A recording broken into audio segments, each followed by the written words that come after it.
Hello, hello everyone, my name is Strifium and welcome back to another Misfits Racing League highlights video. We are in Spielberg, Austria, of course, around the Red Bull Ring for the first race this week, coming out of the EU grid. We hope you enjoy. Eiphilepic. Oh no, Lutra. He snuck in there with a 104.8. So it is Eiphilepic, Safso, Lutra, Beavis, Alexander, Atom Gadwin, Adrian, Vettel, Dirk Chocolate in P10. And Vettel gets to start on those medium compound tyres, lining up for the start of the MRL EU Austrian Grand Prix. You can see there the Haas of no conviction taking up P20 on the grid.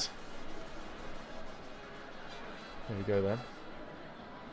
We're just waiting on the game. There it goes. You can see the little glitch telling us that the session has started. There are the lights. We haven't got the RPMs revving. There's the rev. And away we go here. Very short off the line. Who has got a good start? It's the Mercedes of Gadwin. He seems to have got an excellent start around the outside of Alexander down into turn 1. It's Beavis Safso. There it's Beavis has gone round Lutra for P1. Down at the back though, we've got a lot of people off the track, and there's the contact between the Red Bull of, I believe that was Codders. That's not where we want to go. Everyone's got through pretty much unscathed, but there was definitely debris coming off one of these cars, and it might be Dirk Chocolate's Red Bull in 9th place. And we've got a safety car here, and it seems that Alexander might have had an issue there. As a Hurricane.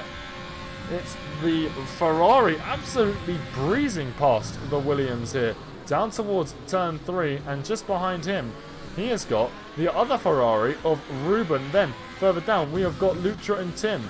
Lutra losing out multiple places here. He has had a big issue through turn 3. He has dropped a multitude of places. Now he's feeling a bit more confident in his weight, but it's here. Vettel coming out of turn 8, down towards turn 9, and he is flying past the Alfa Romeo, splitting the pair of the Italian team cars with his racing point. Safso sending the fastest out of the race. He's in P2 to the back of this Williams. Overtake enabled, and there's not going to be a lot that Barza can do to defend this. Up the inside, down towards turn 3, and there's the Ferrari up into 9th place. And Vettel there having some battles as well, though, up at the front of this grid.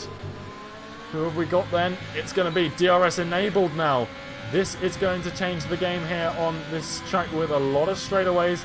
And you can see up in the distance there, it's Vettel up the inside of XTXP, down towards turn 3, and that is P5 for the racing point. He's dispatched of both the Alfa Tauris and Alfa Romeos, and speaking of Alfa Romeos being dispatched of, that's Hurricane, our current championship leader. He's up into P6, and he's hungry for some positions as well. Just behind them as well, we've got a McLaren of Kana. He's on soft compound tyres. Can he do what Hurricane of Ruben, in the Ferrari has just done? Here he goes then. In P10, coming out of turn 8, and look at the traction overtake as well, giving him a lot of speed as well, but the traction out of that 8th turn really paying dividends now, coming through the two right-handers of 9 and 10, DRS and ERS, as well as these soft compound tyres, not quite giving him the run he needs.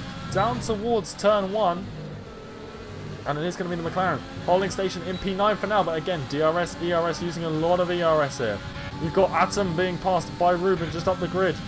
But now, Kana and XTXP side by side. Kana with the outside line. Maybe he's hoping that those mediums are going to struggle for traction on exit here, but it's not going to be the case at the moment. But DRS again for the McLaren. You can see overtake enabled again, and this is a track where it's difficult to recharge that ERS because of how many straights there are. You can barely recharge it on the straights, but there we go. Kana finally getting 8th place, but XTXP not only losing 8th, but he's dropped back behind his teammate Fuba, and now Tim is having a look around the outside of the Alfa Romeo as well. He's managed to hold P10, has XTXP, but we've got Kana and Fuba. They're still going, and that's Kana off the track. He's lost to Tim. Is Gadwin going to get him as well? Now coming down towards turn 9. I'm not really a fan of the camera angles around this track, but it is going to be Gadwin in that Mercedes. Now into P11 as we've got Kana and Fuba and Tim. Sorry. Goodness me, I'm getting everyone muddled up here this evening. It looks like Safso Vettel's retired from the race. Look at that. The racing point with its front left completely dismantled from the car. There's significant damage on the front of this Renault on that front wing. We don't have a safety car because it's in that runoff area. We do have a safety car. I lied. It was just a little delayed. Trusted, but someone who is 1/10 behind the car in front is Hurricane steaming past him. These soft tyres really showing their mettle. Came in under that first safety car at the start of this Grand Prix, and Tim late on the brakes up the inside of the Red Bull. And it's going to work for him. He's in P7, and it's not going to work for Dirk, who's now losing the position to Fubar in the Alfa Romeo. He is not going to be a happy bunny, because it's not only Fubar, but you've got Sasso. A little bit of contact between the two of Fubar and Dirk Chocolate, and that's another position lost for the Red Bull driver. He is now down in P10. Now here's DRS down from turn 1 through turn 2 up to that turn 3, and it's not even going to get to turn 3 this fight. Hurricane is just too blisteringly quick. Tim and Fubar, and Fubar's out! Fubar's out of this race. Let's have a look, and hopefully the Alfa Romeo doesn't pair. We've got another safety car here. Oh, the hard compound tyres uses... looks like I couldn't see the car there. Baza is the only one I think is going to be able to take advantage of this situation. But here we go, we're back. Ruben is the de facto safety car. Oh my god, my voice sounds horrible right now. But he's not gone yet. He's waiting until the final corner. There he goes. In the number 22 Ferrari. I believe it. My voice is coming back. He's going to have so much pace, and there it is, side by side, going down into turn 1. No DRS as of right now. He's been dispatched off by one car. Karner off into the grass, though. It's the two Ferraris, Hurricane and Ruben. They're going side by side. Hurricane getting past his teammate. Again, we've seen that happen before. Hurricane, a 3-second time penalty. There's another safety car. Ruben's missed out big. Let's go on board with Ruben. Let's watch. Ruben, these hard compound tyres, they're going to cost him here. And it's Tim up the inside. There's Connor as well. You're going to have to keep a mindful eye on him. And it's going to be Tim up into P5. And you can see Ruben struggling for grip on the outside. Obviously, he's got the car coming up his inside. But now it's around the outside. Well, that's the inside of turn 2 here. But it's going to be the outside of turn 3. That's the more important role.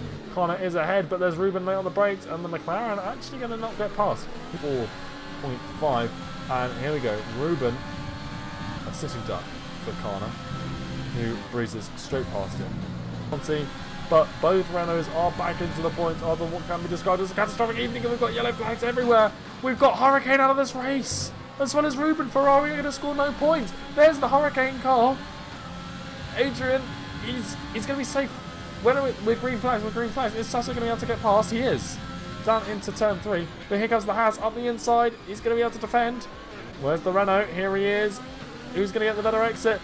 Sasso enabling a lot of overtake very early. And despite the fact that they've both got DRS, it's going to be the Renault up into P8. And oh my goodness, Hurricane is out. Both Ferraris are out. Look, if Hurricane had a bad race, and he's had it, and it's Felipe then. I completely forgot that someone was winning this race. There he is in the racing point, but it's Gadwin who takes the race on penalties.